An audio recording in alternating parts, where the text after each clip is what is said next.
Taman stood at the observation window of the starship, watching the stars pass by in silence. He had always been silent. 12 years of life and not a single word had ever left his lips. The doctor said his vocal cords worked fine. His brain showed no damage.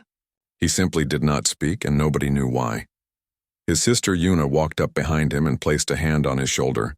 She was 17, with tired eyes that had seen too much responsibility for her age. Their parents had died in a mining accident on Europa when Taman was 5. Since then, Yuna had been everything to him: sister, mother, protector, and friend. "We're almost at Draken Prime," she said softly. "Jiwan says the meeting with the aliens should only take a few hours. Then we can explore the market. Would you like that?" Taman nodded. He carried a small datapad everywhere, using it to type out his thoughts. His fingers moved quickly across the screen. "Will there be books?" Yuna smiled. "Probably. You and your books. I swear you've read everything on this ship twice." Taman smiled back. Books were his escape, his window into worlds where he could be anyone, where being silent did not make him strange. The ship, Horizon's Edge, was home to 300 humans and twice as many aliens from a dozen different species. Humanity had joined the galactic community only 50 years ago, and they were still considered newcomers. Weak newcomers, many aliens said. Humans were fragile compared to most species. They could not breathe methane like the Torlix. They could not survive vacuum exposure like the Quinn. They did not have natural armor like the Drex. But humans were stubborn. They learned fast. They adapted. And slowly, they earned their place among the stars. Jiwan appeared in the corridor, his boots clicking against the metal floor. He was their guardian, assigned by the colony administration after their parents died. He was a stern man, but fair. His black hair was streaked with gray, and his face carried the lines of someone who had seen combat. "Taman, Yuna, we're docking in 20 minutes. Stay close during the diplomatic meeting. The Draconians are particular about protocol." Yuna frowned. "Why did they even invite humans? I thought they didn't like us much." "They don't," Jiwan said bluntly. "But they need our mining technology. Their planet is rich in quantum crystals. But their extraction methods are outdated. We have something they want, so they tolerate us." Taman typed on his datapad. "What are they like?" Jiwan considered the question. "Proud. Ancient. They claim their species ruled this sector 1,000,000 years ago before they fell into decline. Now only a few thousand remain. They live in the ruins of their old empire and resent that younger species have surpassed them." The ship shuddered as it entered Draken Prime's atmosphere. Through the window, Taman watched the planet grow larger. It was beautiful. Purple skies, silver oceans, and massive structures that gleamed in the sunlight. Those structures were old, impossibly old, built with technology that modern science could barely understand. The landing zone was a platform carved from black stone, surrounded by towers that reached toward the clouds. As the crew disembarked, Taman noticed that the Draconians had already gathered. They were tall beings, nearly 3 meters high, with scales that shimmered in shades of blue and green. Their eyes were golden, slitted like a reptile's, and they moved with a grace that seemed almost liquid. One of them, clearly the leader, stepped forward. He wore robes of deep crimson and carried a staff topped with a glowing crystal. "Welcome, humans of the Horizon's Edge," he said in perfect English, though his voice carried a strange echo, as if multiple beings spoke at once. "I am Counselor Ravik. We have much to discuss." Jiwan bowed slightly. "We are honored by your invitation, Counselor." The meeting began in a vast hall with walls covered in carvings of dragons. Real dragons, not the humanoid Draconians. These were massive creatures with wings and terrible claws frozen in stone forever. Taman stared at them, fascinated. The carvings told a story of war and fire, of a time when these dragons ruled everything. As the adults talked about mining rights and trade agreements, Taman's attention drifted. The hall had many doorways, some leading to other rooms, others sealed with energy barriers. But one doorway, half hidden behind a pillar, was open. Darkness lay beyond it. Curiosity pulled at Taman. He glanced at Yuna, but she was focused on the negotiations, taking notes on her datapad. Jiwan stood rigid, watching the Draconians carefully. Nobody was watching him. Slowly, Taman stood and walked toward the dark doorway. His footsteps made no sound on the polished floor. He reached the threshold and looked back once more. Still, nobody noticed, so he stepped into the darkness. The corridor beyond was narrow and cold. The walls here were plain stone, without carvings or decoration. Emergency lights flickered at intervals, casting long shadows. Taman walked forward, drawn by something he could not explain. It was like a song, barely audible, calling to him from deep within the ruins. He walked for what felt like hours but was probably only minutes. The corridor sloped downward, taking him deeper beneath the surface. The air grew colder. Frost formed on the walls. His breath came out in clouds. Finally, the corridor opened into a massive chamber. Taman stopped at the entrance, his eyes widening. The chamber was enormous, carved from crystal that glowed with an inner light. Strange symbols covered every surface, pulsing slowly like a heartbeat. In the center of the chamber stood a platform, and on that platform lay a dragon, not a draconian. A real dragon. It was huge, at least 30 meters from snout to tail.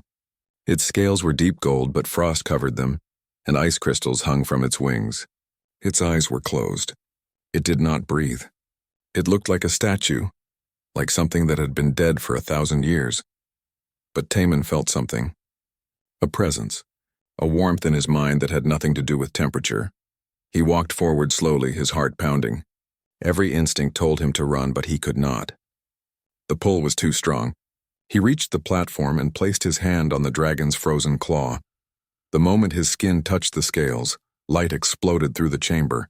The symbols on the walls blazed bright. Taman tried to pull his hand away but could not move. Energy flowed through him, ancient and vast and terrifying. In his mind he heard a voice. It was deep and old, carrying the weight of centuries. "Who dares to disturb my sleep?" Taman could not answer. He had no voice. He had never had a voice. But somehow the dragon heard him anyway. "A child," the voice said, surprised now. "A human child, how curious." The light faded. Taman stumbled backward, gasping for air. The dragon's eyes remained closed, but he knew it was aware of him now, aware and watching, even in its frozen sleep. Footsteps echoed in the corridor behind him. Voices called his name. "Taman! Taman, where are you?" It was Yuna. She sounded panicked. Taman looked at the dragon one more time, then turned and ran toward the voices. He found Yuna and G1 in the corridor, along with 2 draconian guards. Yuna grabbed him in a fierce hug. "Don't ever do that again," she said, her voice shaking. "We thought we lost you." G1's face was hard. "The draconians are furious. That area was forbidden. We might lose the entire trade deal because of this." One of the guards spoke, his voice cold. "The human child trespassed in the deep sanctuary. This is a violation of ancient law. The council will decide his punishment." But Taman was not listening. His mind was still in that chamber, still touching that frozen claw, still hearing that ancient voice echoing in his thoughts. Something had awakened, and nothing would ever be the same. The council chamber was different from the meeting hall. It was smaller, darker, with walls of black stone that seemed to swallow light. 7 draconian counselors sat in a semicircle on raised platforms. Their golden eyes stared down at Taman like judges deciding the fate of a criminal. Counselor Ravik stood at the center, his face unreadable. Beside Taman, Yuna gripped his hand tightly. G1 stood rigid, his jaw clenched. The other crew members from Horizon's Edge waited near the back of the chamber, whispering nervously. "The human child violated sacred ground," Ravik said, his voice echoing. "The deep sanctuary has been sealed for 10,000 years. Only draconians of the highest rank may enter. The penalty for trespass is severe." G1 stepped forward. "Counselor, the boy meant no harm. He is young and curious. He did not know the laws of your people." "Ignorance is not innocence," another counselor said. She was older than Ravik. Her scales faded to pale green. "The sanctuary exists for a reason. What sleeps there must not be disturbed." Taman wanted to type on his datapad to explain, but the guards had taken it from him. His hands felt empty and useless. He looked at the counselors, then at Yuna. Her eyes were red. She had been crying. He hated making her cry. Ravik raised his hand for silence. "However, there is something unusual here. Our sensors detected an energy surge in the sanctuary the moment the child entered. That has not happened in recorded history. We must understand why." The old counselor leaned forward. "You believe the sleeper responded to the human?" "I do not know what I believe," Ravik said carefully. "But I wish to find out. I propose we take the child back to the sanctuary, under guard, and observe what happens." Yuna's grip on Taman's hand became painful. No, absolutely not. You're not taking him anywhere. It is not your choice, human, the old counselor said coldly. The child trespassed. We are being generous by not executing him immediately. Executing? Yuna's voice rose. He's 12 years old. Jiwan placed a hand on her shoulder, a warning to stay calm. But Taemin could see the fear in his eyes too. They were far from home, surrounded by aliens who did not like them. They had no power here. Taemin pulled his hand free from Yuna's grip and stepped forward. He pointed to himself, then to the corridor that led to the sanctuary. He made walking motions with his fingers. Ravik tilted his head. The boy wishes to return? Taemin nodded firmly. He typed in the air, miming his datapad. One of the guards understood and returned the device to him. His fingers flew across the screen. I want to go back. I felt something there. Something important. Please let me see it again. The counselors murmured among themselves in their own language, voices too low for the humans to understand. Finally, Ravik spoke. Very well. The child will return to the sanctuary, accompanied by myself and 2 guards. The rest of you will wait here. I'm going with him, Yuna said immediately. No, Ravik said. Only the child. Those are my terms. Yuna looked ready to argue, but Taemin touched her arm and shook his head. He typed quickly. It's okay. I'll be fine. You don't know that, she whispered. But Taemin felt strangely calm. The fear that had gripped him earlier was gone. In its place was certainty. He needed to return to that chamber. He needed to understand what the dragon wanted. The walk back to the sanctuary felt different this time. Ravik led the way, carrying a glowing staff that lit the dark corridor. The 2 guards followed behind Taemin, their footsteps heavy. Nobody spoke. When they reached the crystal chamber, Taemin saw that nothing had changed. The dragon still lay frozen on the platform, covered in frost. The symbols on the walls still pulsed with that slow, steady rhythm. But now he understood. It was a heartbeat. The dragon's heartbeat. Ravik stopped at the entrance. 10,000 years ago, the last of the great dragons entered this chamber and chose to sleep. We do not know why. Our ancestors sealed the sanctuary and forbade anyone from entering. The old texts say the sleeper would wake when the time was right, but that time never came. Eventually, we forgot why we guarded this place. It became tradition without meaning. Taemin typed on his datapad. Why is he sleeping? We do not know, Ravik admitted. The texts were lost in the wars that destroyed our empire. All we know is that he must not be disturbed. Taemin walked forward slowly. The guards tensed, but Ravik raised a hand, stopping them. Taemin approached the platform and looked up at the dragon's massive head. Ice crystals sparkled on its scales. Why did you come here, human child? Ravik asked quietly. What drew you to this place? Taemin did not answer. He placed his hand on the dragon's claw again.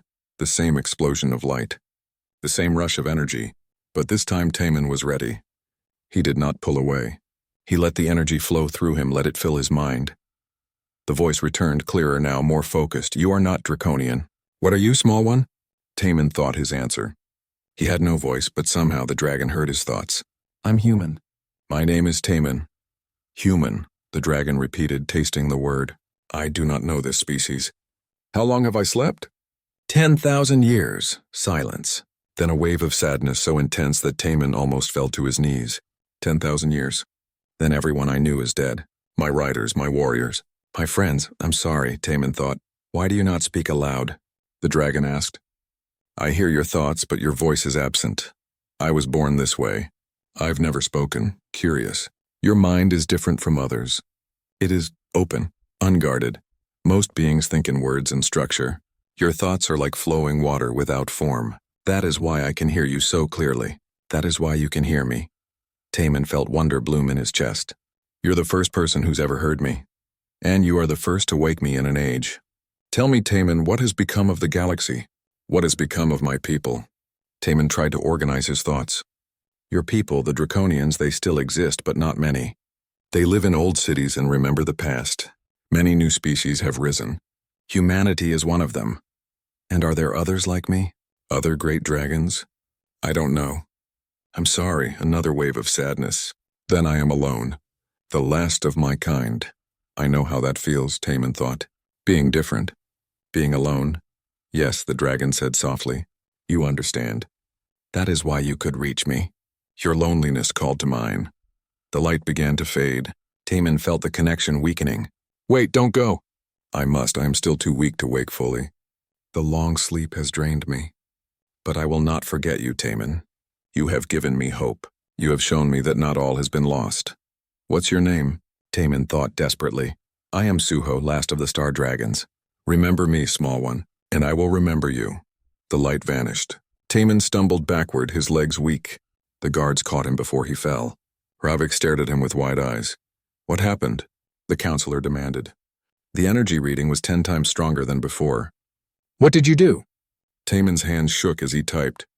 I talked to him. His name is Suho. He's been sleeping because he's weak. He's the last of his kind. Ravik's face went pale. You communicated with the sleeper? Yes, that is impossible. Dragons do not speak to other species. They are solitary beings, bonding only with chosen riders, and even then rarely.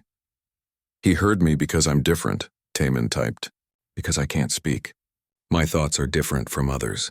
He says my mind is open. The old counselor's words echoed in Taman's memory.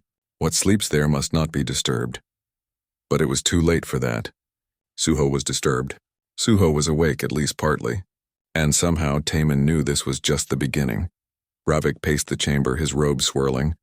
This changes everything. If the sleeper has truly awakened, even partially, the old prophecies may be relevant again. What prophecies? Taman typed, legends, stories we thought were myths. They spoke of a time when the dragons would wake to face a great enemy. An enemy that devours worlds. We called them the Void Swarm. Taman felt cold. Are they real? We do not know. The legends are 10,000 years old. But if the sleeper has awakened now, perhaps the time the prophecies spoke of is coming. The chamber suddenly felt much smaller. Much more dangerous. We must report this to the council, Ravik said finally. And we must decide what to do with you, human child. You have become something we did not expect. Something important. As they walked back to the council chamber, Taman glanced over his shoulder at the frozen dragon one last time. In his mind, he still felt Suho's presence, faint but real. A connection that had not existed an hour ago now bound them together. He had spent his whole life in silence, unable to speak to anyone. Now he had found someone who heard him perfectly, a dragon who slept through ages, a being of fire and legend. And Taman knew with absolute certainty that their story had only just begun. 3 days had passed since Taman's second visit to the sanctuary. 3 days of endless questions, medical tests, and worried looks from Yuna. The Draconians had moved them to better quarters, which Jiwan said was a good sign. But they were still not allowed to leave the planet. Taman sat by a window overlooking the ancient city. The purple sky was beautiful at sunset, painting everything in shades of violet and gold. He held his datapad but had not written anything for hours. His mind was elsewhere in that crystal chamber, with a dragon who slept through ages. Since their connection, Taman felt Suho's presence constantly. It was like a warm spot in the back of his mind, quiet but always there. Sometimes he caught fragments of dreams that were not his own, memories of flying through stars, of fire and battle, of a time when dragons ruled the cosmos. Yuna entered the room carrying food. You need to eat something. You barely touched breakfast. Taman looked at the plate she offered, some kind of grain with vegetables. It smelled good, but he was not hungry. He shook his head. Taman, please, Yuna said, sitting beside him. I know you're going through something strange, but you have to take care of yourself. I can't lose you too. Her voice broke on the last words. Taman felt guilt twist in his stomach. He took the plate and forced himself to eat a few bites. Yuna relaxed slightly. Jiwan met with the council again today, she said. They're still deciding what to do. Some want to study you. Others think you're dangerous. And a few believe you're some kind of prophecy come true. Taman typed slowly. What do you think? Yuna was quiet for a moment. I think you're my little brother. And I think whatever is happening, we'll face it together. A knock on the door interrupted them. Jiwan entered, followed by Counselor Ravik and another draconian Taman had not seen before. This one was younger than Ravik, with scales that shimmered bright blue. He carried himself like a warrior, with scars marking his arms and neck. This is Commander Minho, Ravik said. He leads our defense forces. Minho studied Taman with sharp eyes. So this is the human child who woke the sleeper. I didn't wake him, Taman typed. He was already awake. Just sleeping. Semantics, Minho said. The result is the same. You have created a situation that could endanger us all. Jiwan stepped forward. With respect, Commander. The boy entered the sanctuary by accident. He meant no harm. Intent does not matter, Minho said coldly. The old texts are clear. When the dragons wake, the void swarm follows. For 10,000 years we have kept the sleeper undisturbed, kept our world hidden and quiet. Now because of this child we may have invited catastrophe. Taemin felt anger rise in his chest. He typed quickly. Suho said he was alone. That all the other dragons are gone. How can one sleeping dragon bring an army? Minho's expression did not change. The void swarm does not hunt dragons. It hunts all life. But dragons are the only beings powerful enough to fight it. That is why the great dragons went to sleep. They believed if they removed themselves from the galaxy, the swarm would have no reason to return. That makes no sense, Yuna said. Why would removing dragons stop an enemy that wants to destroy everything? Ravik answered, his voice heavy. Because the void swarm does not kill for territory or resources. It kills because it hates, and what it hates most is greatness. The dragons were the greatest beings in the galaxy, powerful, immortal, magnificent. The swarm could not tolerate their existence. Taemin's fingers trembled as he typed. So they left the galaxy to save everyone else? Yes, Ravik said quietly. One by one, the great dragons entered sanctuaries like this and chose sleep. They hoped that without their presence, the swarm would remain dormant in the dark spaces between galaxies. And for 10,000 years it worked. Until now, Minho said, his voice hard. Until you woke the sleeper. The room fell silent. Taemin felt the weight of everyone's stares. Even Yuna looked worried. Only Jiwon's expression remained neutral, though his hand rested on the knife at his belt. We do not know if the swarm will return, Ravik said carefully. This is all speculation based on ancient texts, but we must prepare for the possibility. How do you prepare for something that destroyed your entire civilization? Yuna asked. You run, Minho said bluntly. You hide. You pray they do not find you. Taemin shook his head and typed furiously. That's not what Suho wants. He said I gave him hope. He wouldn't feel hope if the only answer was hiding. The sleeper has been asleep for 10,000 years, Minho said. What could he possibly know about hope? Before Taemin could answer, pain exploded in his head. He dropped his datapad and clutched his skull, gasping. It felt like lightning was tearing through his brain. Yuna grabbed him, shouting his name, but her voice sounded distant. In his mind, Suho's presence blazed like the sun. They come. I feel them. Across the void, across the dark. They have sensed my awakening. The swarm stirs. Taemin tried to respond, but the pain was too great. Images flooded his thoughts, visions that were not his own. He saw space twist and tear. He saw things emerge from the tears. Things that looked like insects but were the size of starships. Thousands of them. Millions. An endless swarm that blocked out the stars. He saw worlds dying, planets stripped of all life in hours, civilizations that had stood for millennia reduced to dust. And behind it all, he felt hunger. Not the hunger of living things, but something worse. The hunger of nothing wanting to become everything. The visions faded. Taemin found himself on the floor, Yuna holding him, tears streaming down her face. Jiwon shouted at the Draconians to get a doctor. Ravik and Minho stared at him with expressions of horror. Taemin's hand shook as he reached for his datapad. He typed 3 words, they are coming.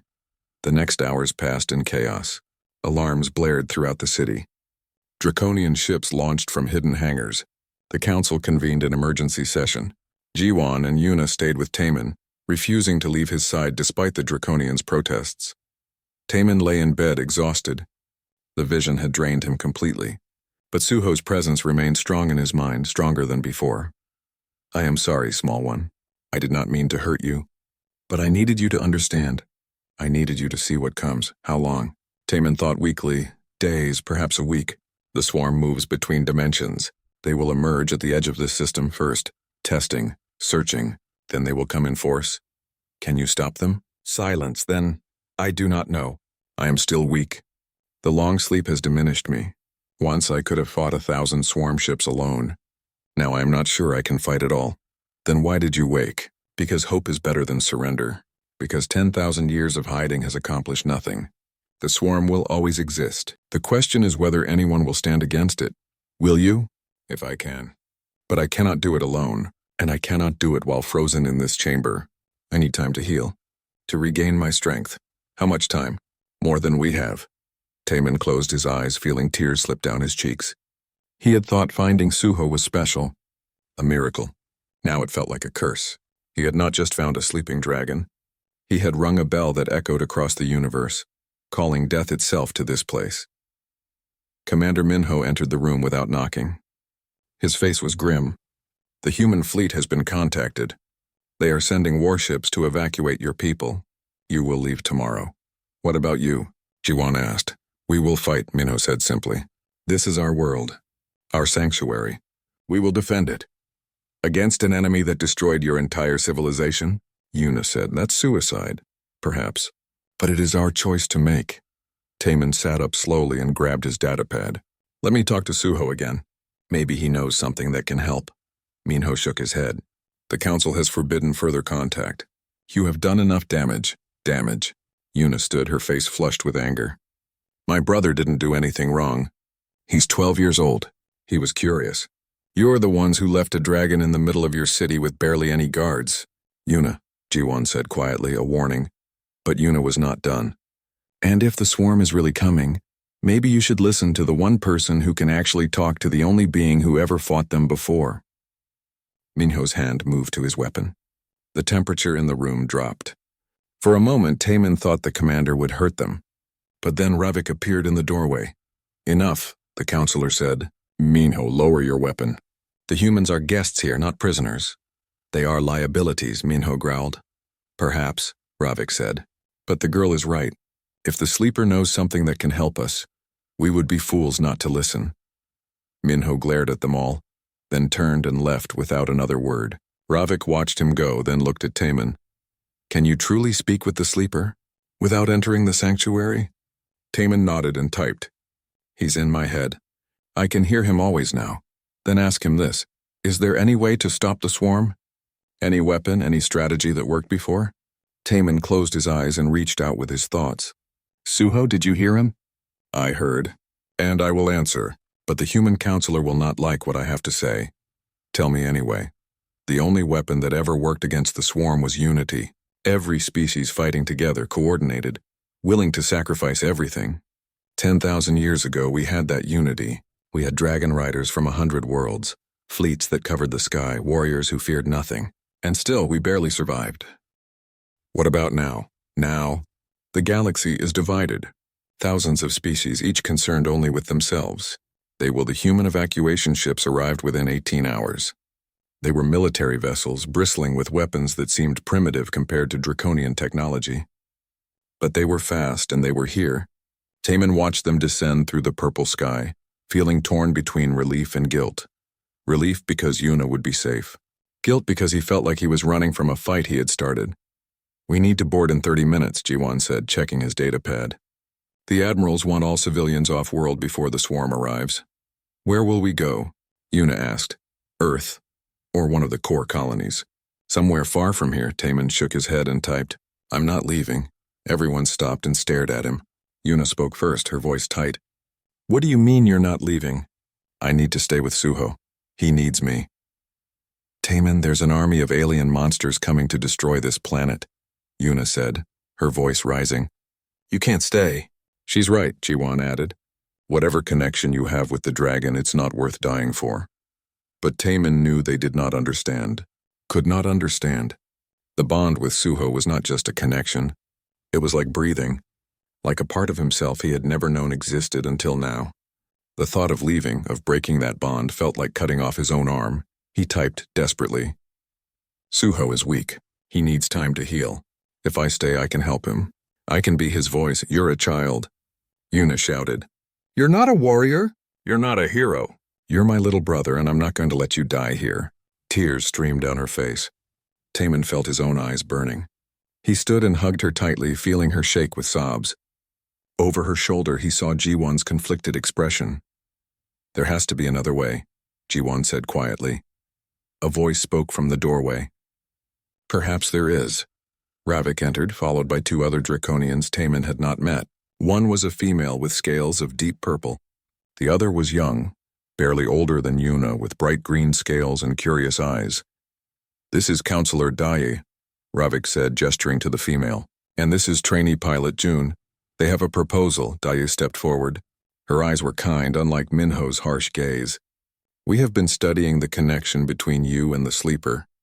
It is unprecedented. Never in our history has a dragon bonded with someone who was not draconian, and never has a bond formed without the dragon's conscious choice. And what does that mean? Jiwan asked. It means the sleeper chose the boy even in his weakened state. That suggests desperation, yes, but also hope. The sleeper believes this child is important. Important how? Yuna demanded. June spoke, his voice excited. The ancient texts described dragon riders as bridges. They could coordinate entire fleets telepathically. They could sense enemies across vast distances. They were the nervous system of our armies. But those were trained warriors, Daya continued. Adults who spent years learning to merge their minds with dragons. Taemin is a child with no training. Yet his bond with the sleeper is already stronger than most riders achieved in decades. Taemin typed slowly. Because of my silence? Yes, Daya said. Your mind is different. Open, as the sleeper told you. Most beings have barriers, walls built from language and structured thought. You have none of that. Your thoughts flow freely, which makes you a perfect conduit. A conduit for what? Jiwan asked suspiciously. For communication, coordination. If the sleeper can speak through the boy, then the boy can speak for the sleeper. To other species. To other fleets, Yuna's eyes widened. You want to use him as a translator? More than that, Ravik said. We want to use him as a voice. The galaxy will not unite on its own. They need a reason to fight. What better reason than a dragon who has fought this enemy before? Taemin felt cold. They wanted him to stay not because he could help Suho, but because he could be useful. A tool, a weapon. As if sensing his thoughts, Suho's presence warmed in his mind. Do not let them make you feel small, Taemin. What they ask is difficult, yes, but not wrong. The galaxy needs to hear the truth, and I cannot speak it alone. I need you. Not as a tool, but as a partner. I'm scared, Taemin thought, as am I. But fear is honest. And sometimes being scared means you understand the danger well enough to face it properly. Taemin looked at Yuna, then at G1. He picked up his datapad and typed. I'll do it, but only if Yuna and G1 stay safe. Send them to Earth. No. Yuna grabbed his arm. I'm not leaving you. You have to, Taemin typed, tears blurring his vision. Someone needs to survive. Someone needs to remember us if this goes wrong. Yuna looked at him for a long moment. Then she pulled him into another fierce hug. You better not die, she whispered.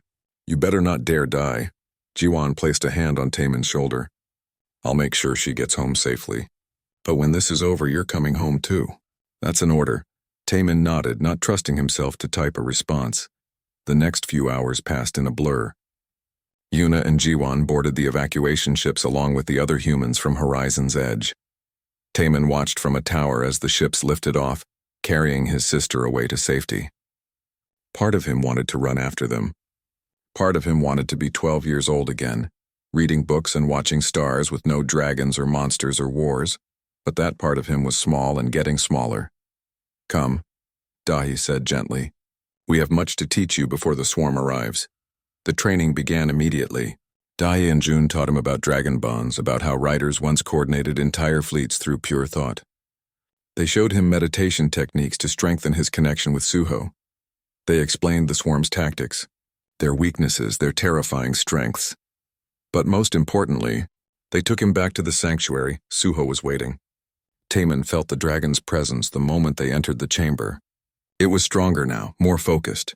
The frost on Suho's scales had begun to melt, and his golden eyes were open, watching. Those eyes were vast, ancient, and kind. Hello, small one. We meet properly at last. Taemin walked forward and placed his hand on Suho's snout. The scales were warm now, not frozen.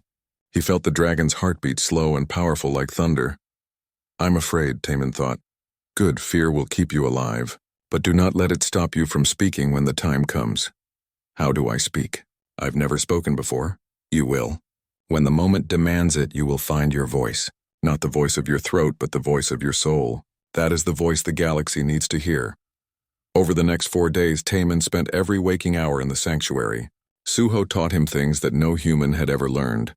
How to project thoughts across vast distances. How to sense other minds. How to become a bridge between dragon and mortal. It was exhausting. Taemin often collapsed from mental strain. his nose bleeding, his head pounding.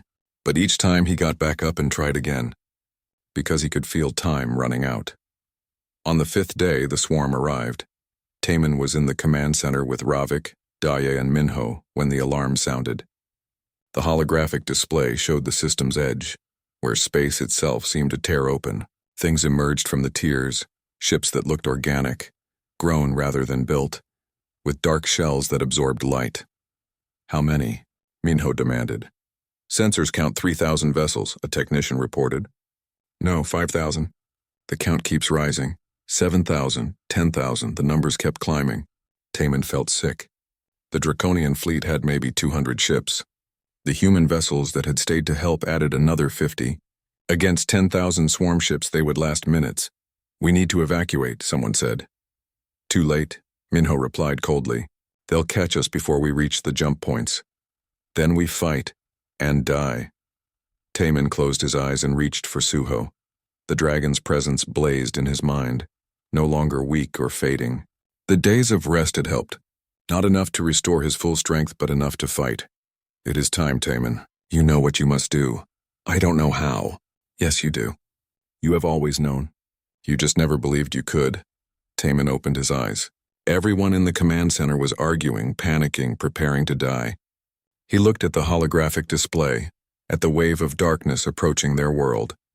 He thought about Yuna, safe on Earth. He thought about all the people on this planet, Draconian and human alike, who had done nothing to deserve this.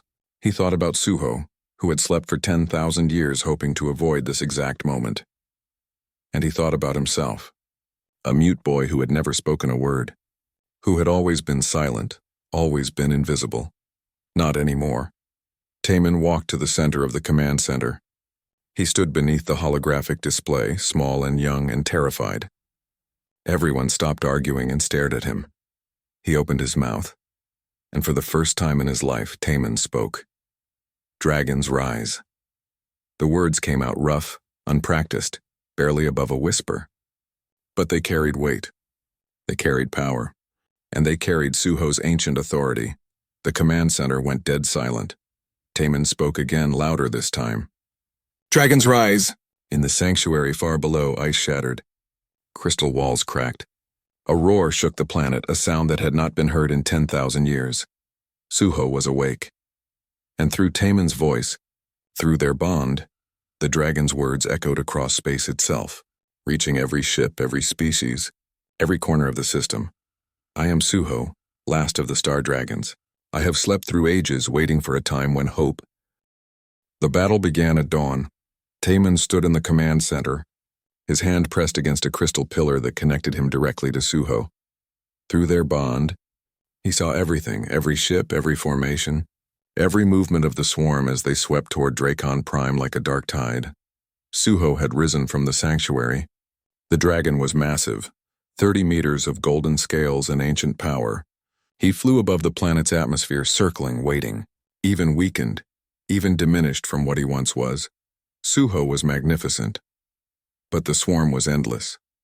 14,000 ships and counting, the technician reported, her voice shaking. They're forming attack formations. Taman closed his eyes and focused. Through Suho's senses, he felt the swarm's presence. It was wrong, fundamentally wrong. These were not ships with crews. They were extensions of a single mind, a hive intelligence that thought only of consumption and death. They will strike the orbital platforms first. Suho's voice echoed in Taman's mind. Standard tactic. Eliminate defensive positions, then descend to the surface. How do we stop them? Taman thought. We don't stop them. We coordinate the defense so effectively that they cannot break through. I will show you. Trust me and speak my words exactly. Taman opened his mouth. His voice, still rough and unpracticed, carried Suho's instructions.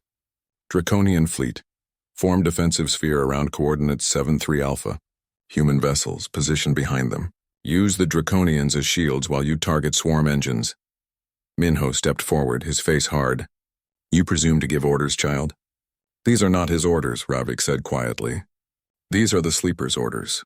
And I suggest we follow them. The fleets moved into position. Through Suho's eyes, Taman watched the formations shift and align. It was like conducting an orchestra, except every instrument was a warship capable of destroying worlds. The swarm struck. The first wave hit the orbital platforms like hammers. Explosions lit up space. Shields flared and failed. Taman felt each loss like a physical blow. Ships disappeared from his awareness. Lives snuffed out in instants. Stay focused, Suho commanded. Grief comes later. Now we fight. Taman spoke again, his voice stronger. Quinfleet target swarm ships at coordinates marked red. Their shells are weakest there.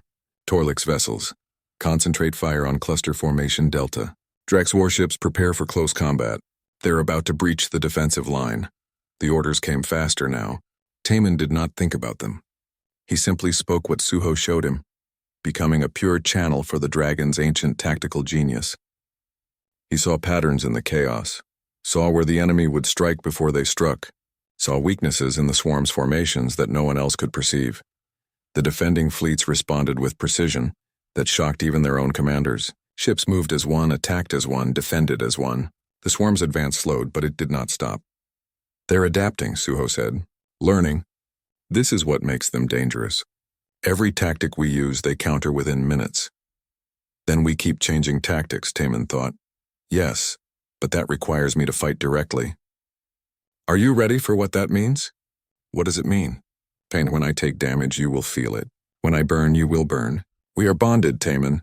My suffering is yours, I understand. Do you truly? Taman thought of Yuna, safe on Earth. He thought of all the people on this planet counting on him.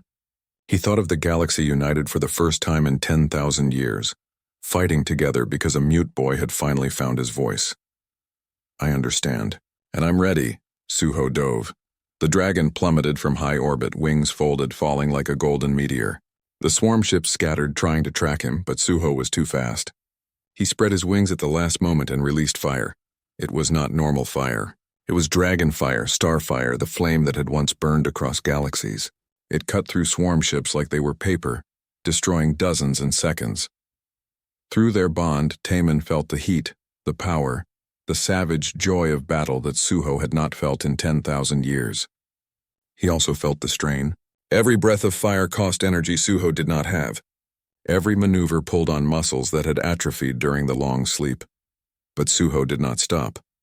The dragon tore through the swarm formations, claws ripping through organic hulls, tail smashing clusters of smaller ships. He was a force of nature, unstoppable and terrible. The defending fleets rallied, inspired by his fury. They pressed forward, pushing the swarm back. For a moment, Taman thought they might actually win. Then the swarm brought in reinforcements. The tiers in space widened. New ships emerged, bigger than the others. These were not scouts or fighters. These were capital ships, each one the size of a small moon. They carried weapons that bent physics itself, gravity wells that crushed normal ships into nothing. Oh no, Dahlia whispered. One of the capital ships targeted Suho. Reality twisted. The dragon roared in pain as the gravity well caught him, pulling him down, crushing his wings. Taman screamed. The pain was beyond anything he had ever imagined. It felt like his bones were breaking, his organs compressing, his blood boiling. He collapsed, convulsing. Somewhere far away, he heard Dai shouting for medics, but Taman could not focus on that. He was with Suho, trapped in agony, fighting to breathe. I'm sorry, Suho gasped. I cannot break free. Yes, you can, Taman thought desperately. You're Suho. You're the last star dragon. You survived 10,000 years. You can survive this. I am weak, too weak. Then use my strength. You are a child. You have no strength to give. You're wrong. I'm human, and humans never give up, never. So take whatever you need from me. Take it all if you have to, but don't you dare stop fighting. For a moment, nothing happened. Then Taman felt something shift. The bond between them, which had been one direction, Suho giving, Taman receiving, suddenly flowed both ways. Suho drank deep from Taman's soul. It should have killed him. Would have killed anyone else. But Taman held on with pure stubborn will. He poured everything into Suho. His courage, his determination, his absolute refusal to accept defeat. He gave the dragon every ounce of strength he had, and when that was gone, he gave him hope. Suho's eyes blazed gold. The dragon roared, a sound that shook planets. He spread his wings against the gravity well, pushing back against impossible force. The swarm capital ship's weapon overloaded, exploded. Suho broke free. The dragon rose into space, burning brighter than before. He was not healed. He was still weak. But now he carried something the swarm could not understand, could not counter, could not defeat. He carried human stubbornness. All ships, Taman spoke. His voice clear despite the blood running from his nose, despite his shaking hands, despite everything. Focus fire on the capital ships. Target their gravity weapons before they can charge. Suho will draw their attention. You handle the rest. The fleets obeyed. Concentrated fire lanced out, striking the capital ship's weak points. Shields failed. Hulls cracked. One by one, the massive vessels fell. The swarm tried to adapt, tried to counter, but they could not. Because for the first time in their existence, they faced something they had never encountered before. A coordination so perfect, so seamless, that there were no gaps to exploit. Dragon and mortals fighting as one mind. The battle raged for hours. Ships fell on both sides. Taman felt each loss like a knife to his heart, but he kept speaking, kept coordinating, kept fighting. His voice grew hoarse. His mind grew foggy with exhaustion, but he did not stop. Finally, as the planet's sun reached its peak, the swarm broke. It was not a retreat. The swarm did not retreat. It was simply the moment when their losses became too great to sustain the attack. The remaining ships pulled back to the system's edge, regrouped, and vanished through the same tiers they had arrived from. Silence filled the communication channels. Then someone shouted in victory. Another joined them. Soon every ship, every species, every voice was cheering. They had done the impossible. They had beaten the void swarm. In the command center, everyone stared at Taman, the small human boy who had never spoken before, who had somehow become the voice of a dragon, the coordinator of a galactic defense, the reason they were all still alive. Taman smiled weakly. Then he collapsed. He woke up 3 days later in a medical bay. Yuna was there, her face streaked with tears. She grabbed him in a hug so tight he could barely breathe. "You absolute idiot," she sobbed. "You nearly died. Multiple times. Your brain was so overloaded the doctors thought you'd never wake up." "But I did," Taman thought. Then he realized he had not used his datapad. He had thought the words and Yuna had understood them. No, that was not right. He had spoken them. His voice was quiet, rough from disuse and strain, but it was there. Real. His. "I did," he whispered aloud. Yuna stared at him. You spoke." "You actually spoke," Taman nodded. Once he had found his voice for Suho. For the galaxy, it had not left him. He would never be a great speaker. Would always prefer silence to noise. But when he needed to speak, he could now. Jiwan entered the room, grinning. "The hero awakens. You should see outside. There are representatives from 60 species waiting to thank you personally. The Galactic Council is calling this the greatest military victory in recorded history." "Where's Suho?" Taman asked, resting in the sanctuary. "He's healing, but it will take time. The battle took a lot out of him." Taman closed his eyes and reached for the bond.